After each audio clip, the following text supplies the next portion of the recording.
Picture a young couple sitting at their kitchen table, scraping together pennies for a down payment. It is heartbreakingly adorable. Now, cut to a server farm in a freezing cold basement, humming quietly in the dark. In the time it took that couple to find a loose quarter, that server just placed cash offers on 500 homes. You have been told that housing prices are high because of supply and demand, or a shortage of lumber, or maybe interest rates. That is absolute malarkey. The truth is, the market isn't just hot, it is being cornered. You are no longer competing against humans. You are in a bidding war against a Wall Street algorithm. They do not want a home to raise a family in. They want to turn you into a permanent, securitized cash flow stream. Welcome to the build-to-rent trap, the plan to make sure you own nothing and your landlord is a corporation without a soul.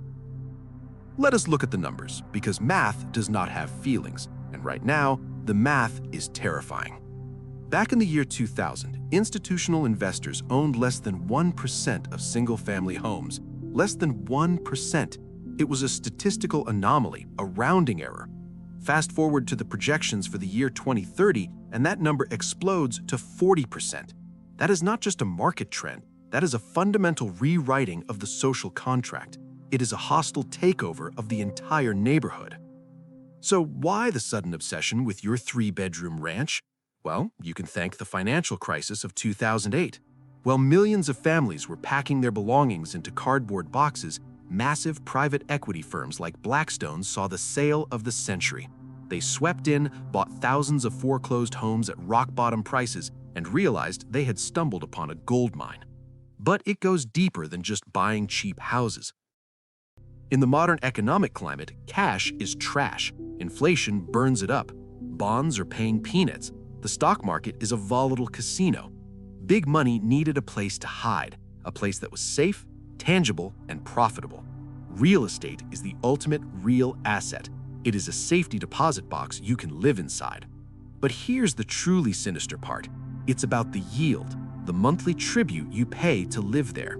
Wall Street loves housing because the demand is inelastic. Think about it. If the price of avocados goes up, you stop eating toast. If Netflix doubles their subscription fee, you cancel. You have a choice. But housing? You cannot boycott having a roof over your head. You can't just decide to opt out of shelter for a few months until prices cool down. You pay the rent or you sleep on the sidewalk. To a hedge fund manager looking at a spreadsheet, that lack of choice is beautiful. It means they have you trapped. They realized that owning the roof over your head gives them the ultimate leverage, and they're going to use it to squeeze every last cent out of your paycheck. Imagine Taylor Swift announces a new tour.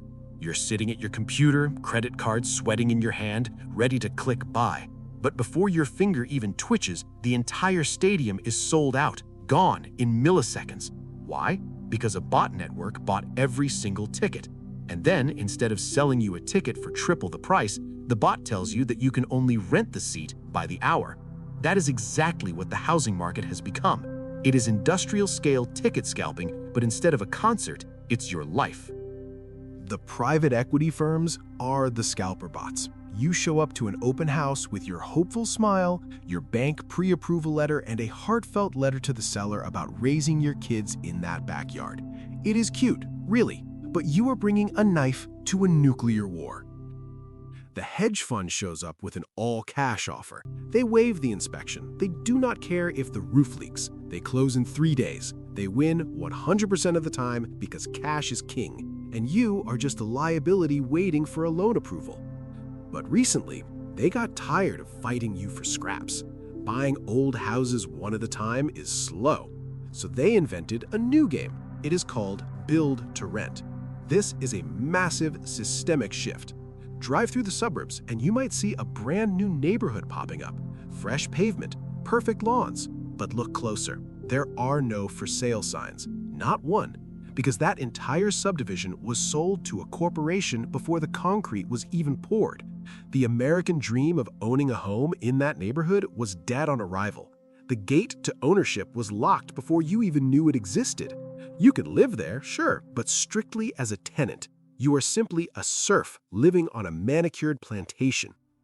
This is where we peel back the skin of the onion and find something truly rotting inside. You might think the villain here is just a greedy landlord who wants to buy a new boat. If only it were that simple. The real villain is a process called securitization. This is the dark alchemy of modern finance. Here's how it works. These private equity firms do not just collect rent checks and put them in the bank. Now, that is too boring for Wall Street. Instead, they take the monthly rent payments from 10,000 different families, toss them into a giant financial blender, and turn them into a shiny new financial product called a rental-backed security. It's basically a bond. They sell this bond to other investors. But here's the trap. To make these bonds attractive to big money investors, they have to promise that the cash flow will grow every single year. This means raising the rent is not just a greedy choice anymore. It's a mathematical necessity. They are contractually obligated to squeeze you. If the economy crashes, if you lose your job, it does not matter. The bond needs its yield. The rent must go up, or the complex of House of Cards begins to wobble. Now, you're probably wondering, who are these evil investors buying these bonds? Who is funding this machine? Is it some shadowy cabal of billionaires smoking cigars in a back room? Well, brace yourself. It's you. The biggest buyers of these rental-backed securities are pension funds, the teachers' union, the firefighters, and yes, your corporate 401k. This is the ultimate paradox, the twist that belongs in a horror movie. Think about the loop. You go to work every day. You scrimp and save to put money into your retirement account. That account hands your money to a firm like Blackstone. Blackstone uses your money to outbid you on the house you wanted to buy. Then they turn around and rent that same house back to you at an inflated price. Why do they inflate the price? To pay the interest back to your retirement account. It's a snake eating its own tail. You are working hard to provide capital to the very people who are ensuring you remain a renter for life. You are literally, and I mean literally, financing your own eviction. So what is the actual user experience of living in a Wall Street colony? Forget the image of a nice elderly landlord who comes over to fix the sink and maybe brings you some cookies. That world is dead. In this new reality, if your toilet breaks, you do not call a human. You submit a ticket to a portal and wait for a subcontractor who is paid by the job to do the bare minimum. And then there are the fees. Oh, the fees. It's the Ryanair model of housing. You want a pet? That's a fee. You want to pay your rent online? Convenience fee. They install a smart lock you didn't ask for? That's a mandatory technology fee.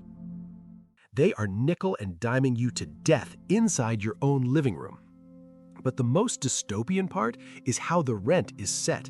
It's no longer about what the market will bear. It's about what the algorithm dictates.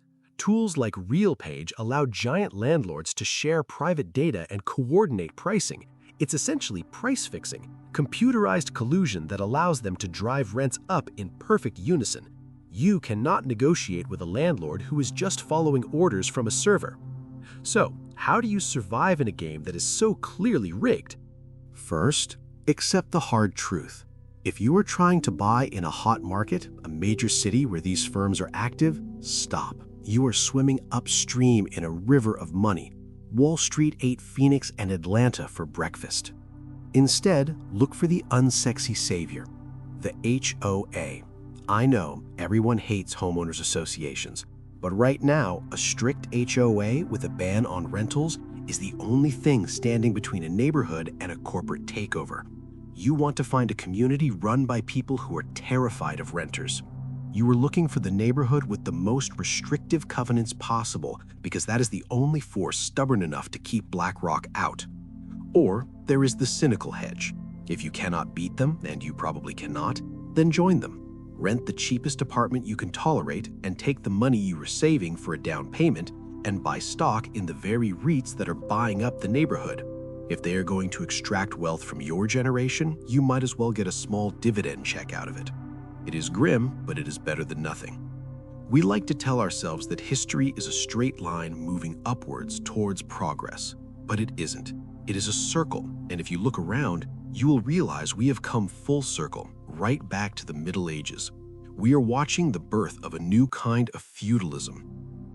We are establishing a permanent landed gentry, the lords who own the earth under your feet. And then there's the rest of us, the serfs, who toil away just to pay them for the privilege of existing. The only difference between then and now is the aesthetic. The modern lords do not live in stone castles or wear suits of armor. They operate out of glass towers. They wear fleece vests, and they conquer territory using Excel spreadsheets instead of swords. But make no mistake, the power dynamic is exactly the same. You work, you pay tribute, and you own nothing. That old American dream you heard about, the one with the white picket fence, the 2 kids, and the golden retriever, it didn't just fade away naturally. It didn't die of old age. It was assassinated. It was taken out back and executed by zero interest rate policies and the insatiable greed of institutional capital. They took the basic human need for shelter and turned it into a speculative asset class. They financialized your home, and in the process, they stole your future. So, here's the bottom line. They might own the deeds, they might own the apartment complexes, they might even own the politicians who write the zoning laws, but do not let them own your mind. Do not let them gaslight you into thinking this is normal. It isn't. The first step to escaping the farm is realizing that you are the livestock. If you want to keep peeling back the layers of the system and maybe, just maybe, find a loose board in the fence to crawl through, hit that subscribe button. I will see you in the next one. Class dismissed.